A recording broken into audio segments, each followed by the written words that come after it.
Ең алдымен біздің конституциямыз Қазақстанның тәуелсіздігінің кепілі. Өзіміздің ұлттық мүддеге сәйкес саясатты жүргізу үшін конституция керекті барлық құқықтық негізді қалыптастырды. Сондықтан конституция дегеніміз ол біріншіден еліміздің егемендігіне жұмыс істейтін біздің негізгі құжатымыз.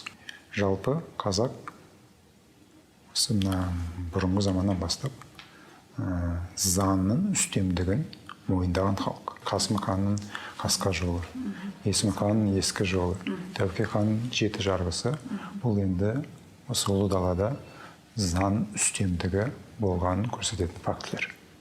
Сондықтан біздің конституциямыз бұл енді осындай біздің ұлттық ерекшеліктеріміздің негізінде ұлттық біздің менталитетімізді ескеріп, ұлттық құндылықтарымыз негізінде жасалған құжат.